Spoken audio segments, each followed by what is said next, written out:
Bonjour à tous, très heureux de vous retrouver encore pour ce nouveau numéro. On continue avec notre formation sur l'analyse des données, machine learning avec Python. Nous sommes dans la partie structure de contrôle. Dans la vidéo précédente, nous avons travaillé sur les structures conditionnelles. Alors, on va continuer toujours avec les structures de contrôle, mais on va essayer de parler de boucles en Python. Alors, on a deux boucles, on peut utiliser la boucle for ainsi que la boucle while. Alors, là, au programme, on va commencer par la boucle for, qui est une boucle sur une séquence. Ensuite, on va faire la boucle while, ou bien tant que, pour ceux qui ont une idée sur l'algorithmique, qui est une boucle conditionnelle. Ensuite, on va voir quelques instructions pour le contrôle de boucle, entre autres break, continue, ainsi que else. Alors, on va commencer avec la boucle pour for ici. Comme j'ai dit dans la vidéo précédente, ce que vous avez besoin quand vous apprenez quelque chose en programmation, c'est généralement de vous poser des questions. La première question qu'il faut se poser, c'est quel est le cas d'utilisation ou à d'autres termes, dans quelle situation il faut utiliser cette structure. Ça, c'est la première question. Et la deuxième question, c'est comment l'utiliser? Donc, vous devez savoir dans quelle situation il faut utiliser telle ou telle structure. Et la deuxième question que vous devez vous poser, c'est comment utiliser cette structure. Donc, quand vous parvenez à vous poser les deux questions, en tout cas là, c'est déjà une très bonne chose. Alors, en général, dans quel cas on utilise une boucle qu'on appelle aussi une structure répétitive ou soit itérative? Je commence par un exemple. Supposons que votre téléphone est protégé par un mot de passe, c'est-à-dire que pour avoir accès à ça, vous êtes obligé ou la personne qui a besoin d'accéder à ça est obligée de taper le mot de passe. Alors, il tape le mot de passe, le système va vérifier le mot de passe qu'il a saisi avec le mot de passe qui est défini dans le système. Si c'est correct, il a accès au système. Mais si le mot de passe n'est pas correct, il est obligé de ressaisir encore le mot de passe. Si c'est encore incorrect, il ressaisit encore le mot de passe. Si c'est encore incorrect, il ressaisit encore le mot de passe, ainsi de suite. Alors, qu'est-ce qui se passe? Vous voyez qu'il fait la même chose.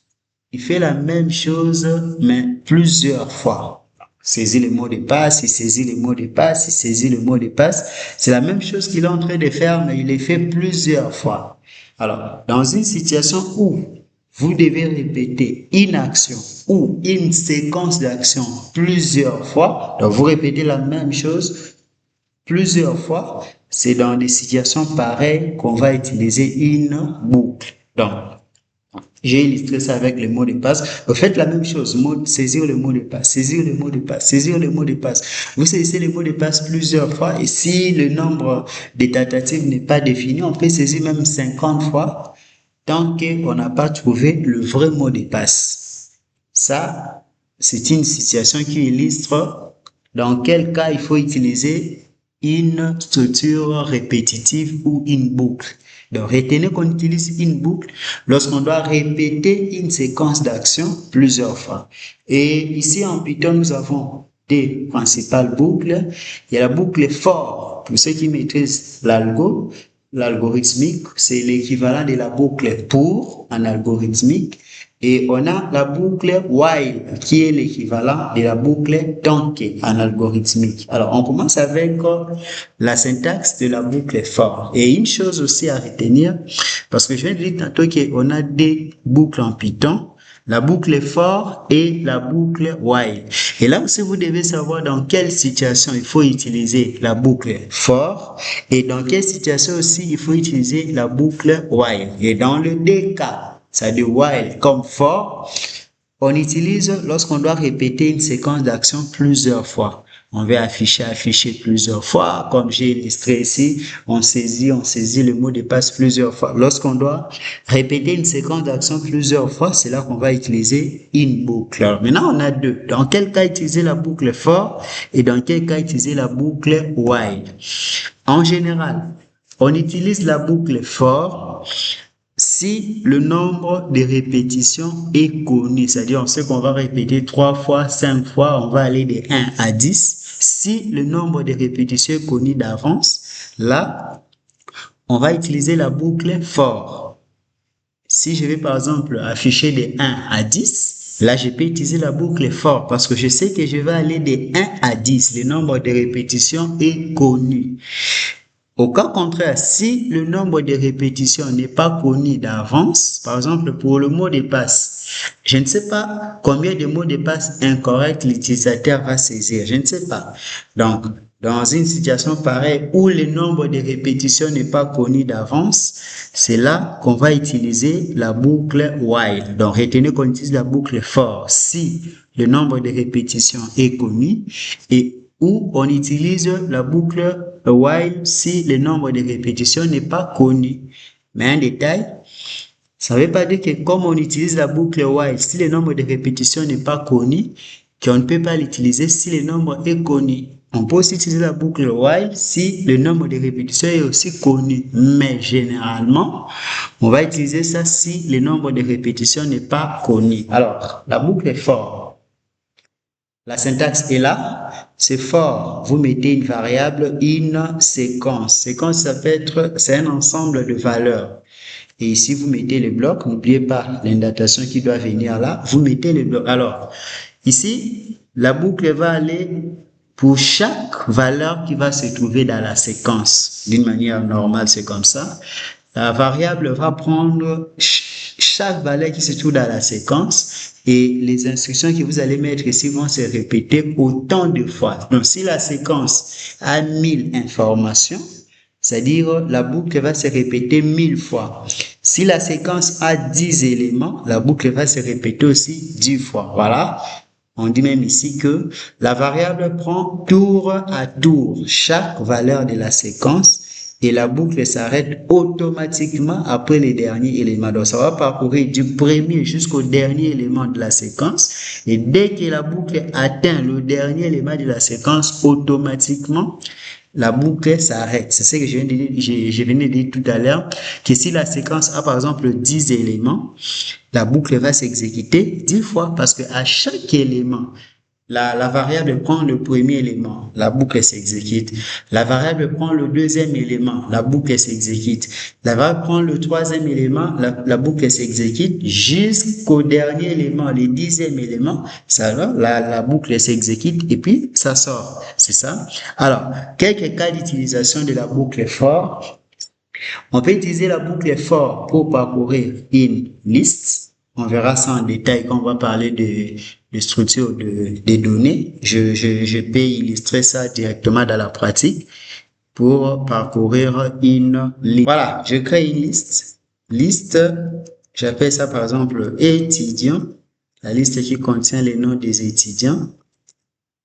Voilà. Le premier étudiant, je mets par exemple Konga. Le deuxième étudiant, je mets Yumi. Le troisième, je mets Apami, par exemple. Voilà, là, j'ai créé ma liste. Maintenant, si je veux parcourir, par exemple, tous les éléments de la liste pour afficher ça, pour faire peut-être un traitement particulier, ainsi de suite, je peux utiliser la boucle for. Alors, comment je vais écrire ce for? Vous mettez la variable, j'appelle ça par exemple élément, ça, c'est juste le nom d'une variable, vous pouvez appeler ça comme vous voulez.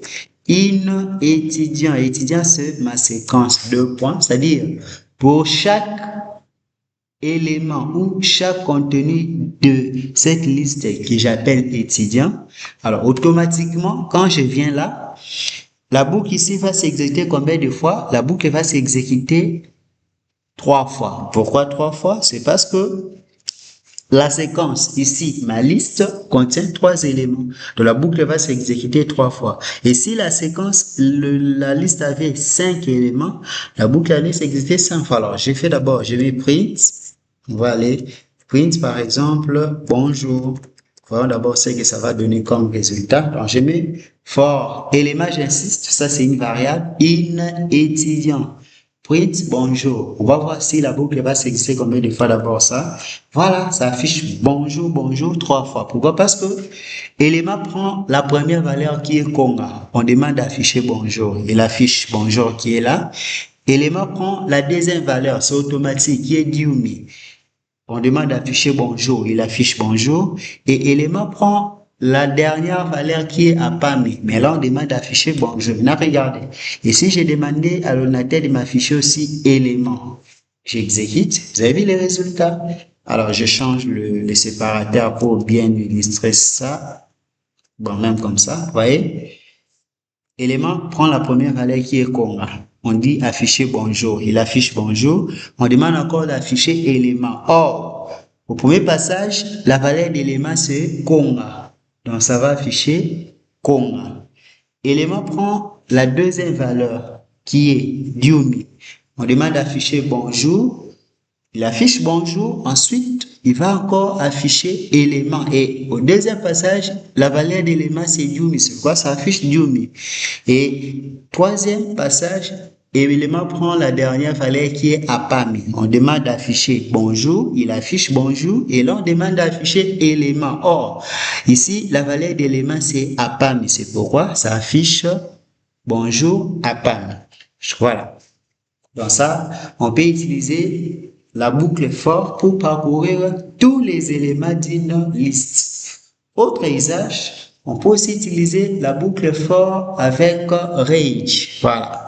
Je viens ici, on va aller progressivement. Quand je mets par exemple range, je mets 10 et j'affiche élément. Quand j'exécute, vous avez vu, ça affiche 0, 1, 2, 3 jusqu'à 9. Donc, vous avez sans doute compris que la fonction range permet de définir ou de créer une séquence de valeurs numériques. Vous voyez?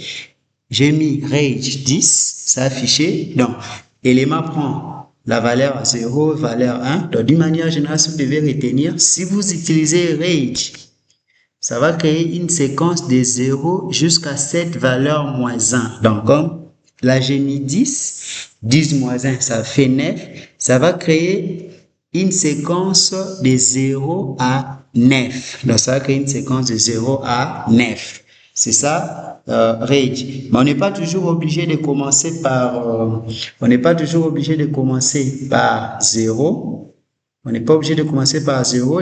Alors, si j'ai besoin de définir une plage, par exemple, j'ai besoin de valeurs ou une séquence de 10 à 20 par exemple, là, ou bien de 5 à 15, je mets 5. Et comme la dernière valeur est toujours exclue, au lieu de mettre 15, je mets 16. Là, ça veut dire que j'ai besoin d'une séquence grâce à la fonction range. J'ai besoin d'une séquence de 5 à 15 parce que la dernière valeur est toujours exclue. Alors, j'essaie d'exécuter ça. Voilà, ça m'affiche 5, 6, 7, 8, 9, 10 jusqu'à 15. Donc, élément prend la première valeur qui est 5. Élément prend la deuxième valeur qui est 6, 7, 8. Jusqu'à quelle valeur? Jusqu'à 15. Parce que la dernière valeur est toujours exclue. Autre chose encore. On n'est pas toujours... on peut aussi définir les pas parce que quand vous remarquez ce que ça affiche ici, vous voyez que les pas par défaut c'est 1, 5, 6, c'est-à-dire ça fait plus 1, plus 1, plus 1. C'est comme si c'était une progression arithmétique pour ceux qui maîtrisent ça, des raisons 1, plus 1, plus 1. Alors je peux aussi définir le pas. J'ai dit par exemple le pas c'est 2. Là, vous ajoutez un troisième paramètre, par exemple le virgule, vous mettez 2. Ça veut dire quoi? Je vais créer une séquence en commençant par 5 jusqu'à 15, mais les pas c'est 2. On va d'abord l'exécuter et puis vous allez comprendre comment ça va fonctionner. Voilà, le premier élément c'est 5. Maintenant, le deuxième élément, ça va prendre le précédent, l'actuel, 5, plus les pas que nous avons définis. Si nous avons défini les pas, c'est 2. Ça va faire 5 plus 2, c'est ce qui va donner 7. Pour les suivants, ça fait encore l'actuel qui est 7 plus 2. Les pas que nous avons définis, c'est ce qui donne 9. Le suivant, ça fait encore plus 2, plus 2, plus 2. Voilà. Ça, on peut aussi utiliser La boucle for avec range. Range qui permet de définir une séquence de valeurs.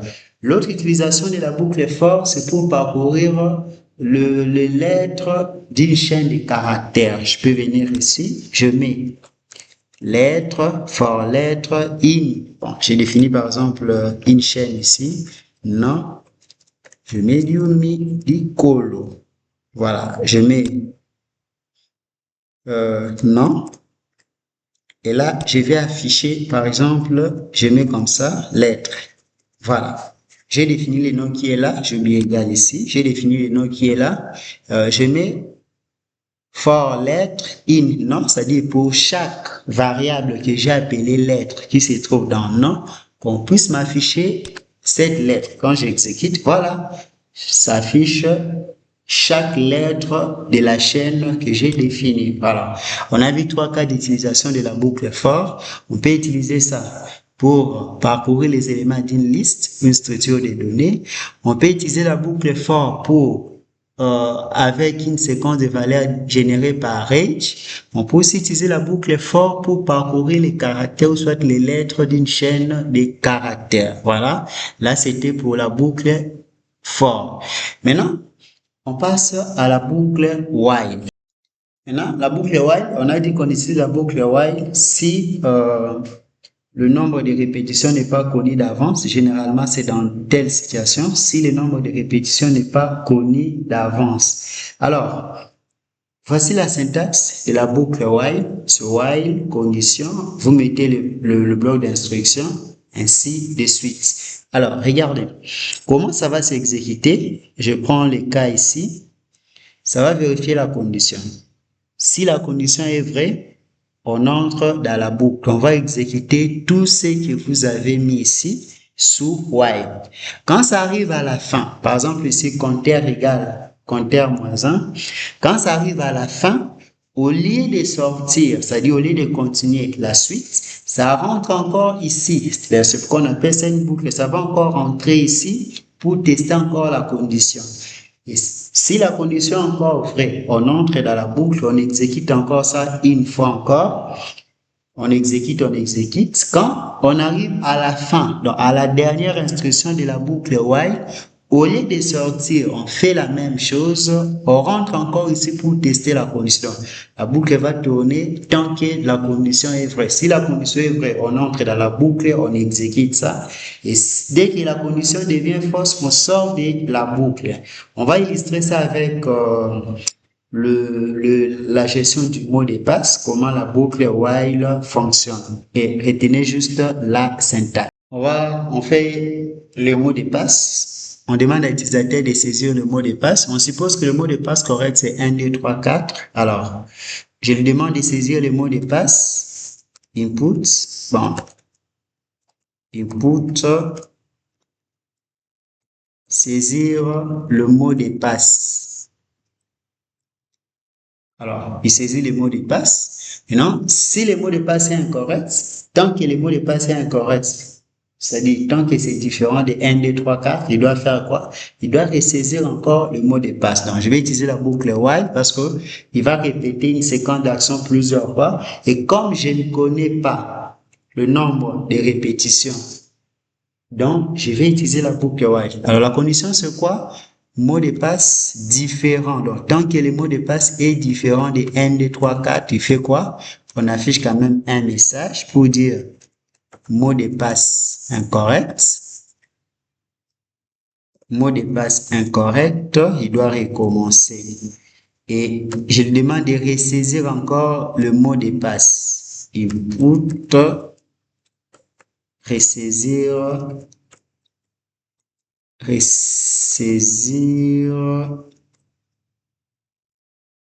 le mot de passe. Voilà, ressaisir le mot de passe. Ressaisir le mot de passe.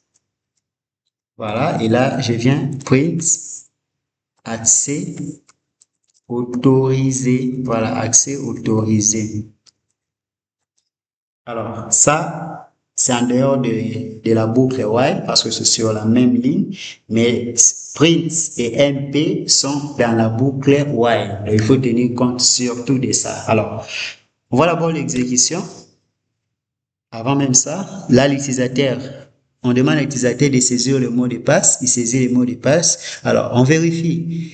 Le mot de passe est différent de 1, 2, 3, 4. Si c'est vrai, en d'autres termes, tant que le mot de passe est incorrect, on affiche un message, mot de passe incorrect, ressaisir le mot de passe, il saisit encore. Quand on arrive ici, au lieu d'afficher accès autorisé, le système va rentrer encore ici automatiquement pour tester encore la condition. Mot de passe différent de 1, 2, 3. Si c'est encore différent de 1, 2, 3, on entre encore dans la boucle. Ça va afficher mot de passe incorrect. Il doit ressaisir le mot de passe. Ainsi de suite, j'exécute. Voilà. Saisir le mot de passe. Je commence par un mot de passe incorrect. Je saisis ça. Voilà, mot de passe incorrect. On me demande encore de ressaisir le mot de passe. J'ai saisi encore un autre mot de passe qui est incorrect.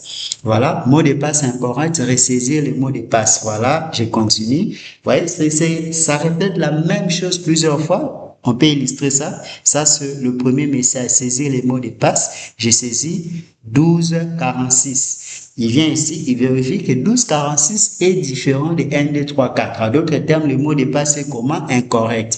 Ça affiche ce que vous voyez ici, mot de passe incorrect, ressaisir le mot de passe. Le deuxième mot de passe, j'ai saisi 68, 59, 54. Quand ça arrive ici, là, je suis là, j'ai saisi les mots de passe. Au lieu d'afficher accès autorisé, qu'est-ce qui se passe? Ça rentre encore ici pour tester la condition et exactement 68, 59, 54 est différent de 1, 2, 3, 4. Donc, il fait quoi? On entre encore dans la boucle. Ça m'affiche encore mot de passe incorrect. Je saisis le mot de passe. Et si cette fois-ci, j'ai saisi par exemple le vrai mot de passe, 1, 2, 3, 4, voilà. Quand ça arrive ici, je saisis maintenant 1, 2, 3, 4. Quand ça rentre là-bas, ça va vérifier est-ce que 1, 2, 3, 4 est différent de 1, 2, 3, 4? C'est faux. La condition devient fausse. Conséquence, on va plus entrer dans la boucle automatiquement. On sort de la boucle et ça va afficher quoi? Accès autorisé. Voilà. Maintenant, je recommence. Supposons que le premier essai, je saisis le mot de passe correct. Voyez, accès autorisé. Donc, quand j'ai saisi le mot de passe qui est déjà correct, c'est-à-dire 1, 2, 3, 4, ça vient ici. Est-ce que 1, 2, 3, 4 est différent de 1, 2, 3, 4? Non, 1, 2, 3, 4 n'est pas différent de 1, 2, 3, 4. Donc, la condition est fausse. Par conséquent, on n'entre pas dans la boucle. Ça va sortir de la boucle pour m'afficher quoi? Accès autorisé. Voilà, c'est comme ça que fonctionne la boucle while.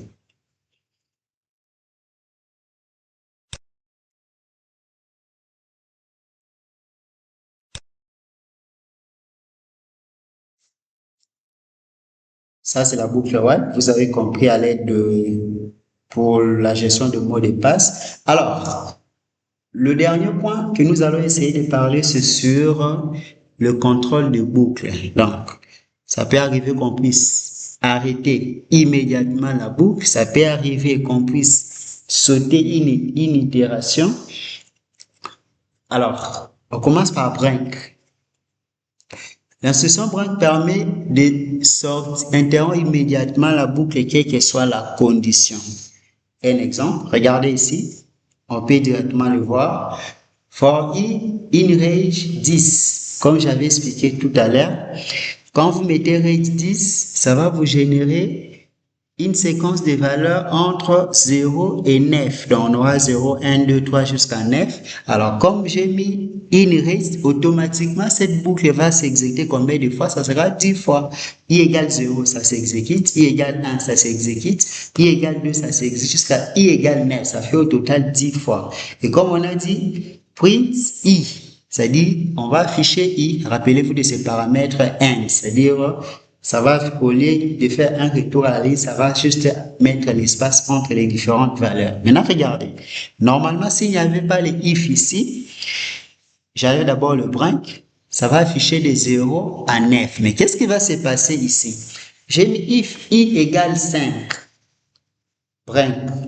Quand il prend la première valeur qui est 0, on voit 0 n'est pas égal à 5. Donc ça ne va pas s'exécuter. On affiche i, ça affiche 0 qui est là. Il prend la valeur suivante qui est 1. On vérifie, n n'est pas égal à 5, donc on ne va pas exécuter le break. On affiche 1. La même chose pour 2, pour 3, pour 4. Maintenant, quand i sera égal à 5, parce qu'il prend des valeurs successives automatiquement. Quand i sera mené égal à 5, on vérifie, est-ce que 5 égale à 5? C'est vrai. Donc, on exécute ça. Brink, ça veut dire qu'on sort immédiatement de la boucle. Conséquence, on sort de la boucle, ça s'arrête à 4, ça ne va pas afficher 5, 6, 7 jusqu'à 9. C'est ça le rôle de Brink. Je peux illustrer ça par un exemple pratique. Imaginez-vous que vous avez un carton, qui contient par exemple des livres de mathématiques, d'informatique, ainsi de suite. Mais vous cherchez un livre de mathématiques. Vous cherchez un livre de mathématiques. Alors, qu'est-ce que vous allez faire? Supposons que le carton a 100 livres, mais vous cherchez un livre et un titre, un livre de mathématiques sur les équations et une équation. Dans ce carton qui contient combien de livres? 100 livres. Qu'est-ce que vous allez faire? Vous allez parcourir livre par livre. Vous prenez le premier livre, vous regardez les titres. Si ce n'est pas ce que vous cherchez, vous passez au deuxième livre, vous regardez les titres. Si ce n'est pas encore ça, vous passez ainsi de suite. Imaginez-vous que, arrivé au 25e livre, vous trouvez les livres que vous cherchez. Équation et inéquation. Qu'est-ce qui va se passer? Dès que vous trouvez, par exemple, ce que vous cherchez, vous n'allez plus continuer à fouiller encore les autres livres. Vous vous arrêtez automatiquement là. C'est un peu ça le fonctionnement de l'instruction Brink. C'est-à-dire que dès qu'on trouve ce que nous cherchons, automatiquement, on s'arrête là. Ça, c'est un peu l'illustration. Donc, dès que dans une boucle, vous mettez l'instruction Brink, peu importe l'itération courante, automatiquement la boucle s'arrête comme j'ai illustré avec les livres. Deuxième instruction, c'est continue. Donc, continue. Ici, on dit, ça saute le reste du bloc courant et passe à l'itération suivante. Donc, ici, ça saute l'itération suivante. On va illustrer ça. Regardez. For i in range 6, déjà automatiquement la fonction range va nous générer une séquence de valeurs de 0 à 5. Ça, vous avez déjà compris. Maintenant, regardez, j'enlève d'abord le if ici. Automatiquement, comme on a mis print i, ça devait afficher de 0 à 5. Mais qu'est-ce qui va se passer? J'ai mis if i. Ça, c'est le modulo, le reste de la division. If i modulo d égale 0, continue. Alors, comment ça s'est passé? Je prends 0, parce que la première valeur, c'est 0. Il prend la valeur 0. Est-ce que 0 divisé par 2, le reste, c'est 0? Oui. Continue, c'est-à-dire, on passe automatiquement. Donc, on s'arrête là, on passe à l'itération suivante. Donc, quand i égale 0, on ne va pas exécuter print, on passe à l'itération suivante. I prend la valeur 1. On vient ici. Est-ce que 1 modulo 2 égale 0, est-ce que le reste de la division de 2, la division entière bien sûr, le reste de la division entière de 1 par 2 donne 0? Non. Donc, continue ne va pas s'exécuter, on affiche 1, c'est qu'on a affiché 1.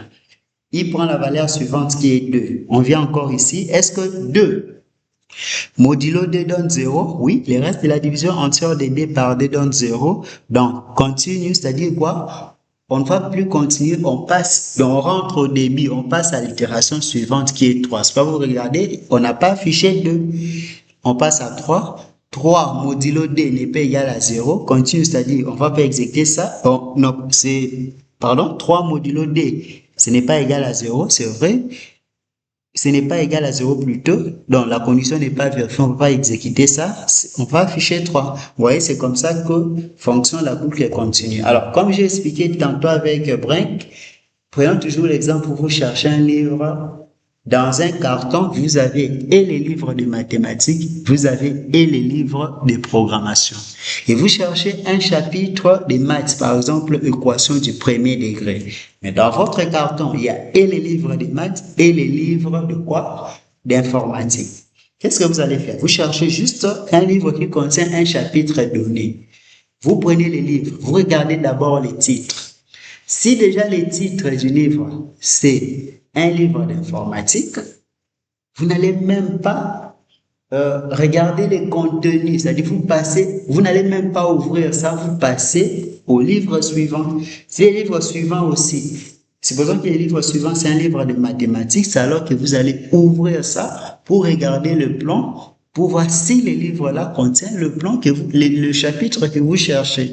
Et si le chapitre-là n'est pas dans ce livre-là, vous passez au livre suivant. Si c'est un livre d'informatique, vous n'allez même pas ouvrir pour regarder le plan parce que ça vous intéresse pas. Ce qui vous intéresse, c'est un chapitre de mathématiques.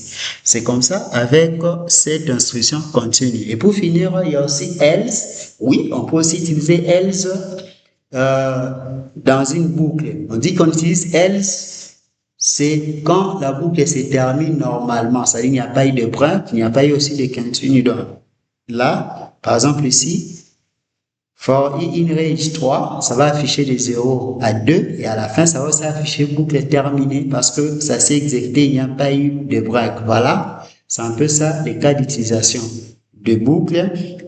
Cherchez pas mal d'exercices, essayez de vous exercer. Ce qui est important, c'est de ne pas copier une résolution parce que les codes, vous pouvez trouver partout. On peut facilement trouver les codes. Ce qui est important, c'est de comprendre pour chaque structure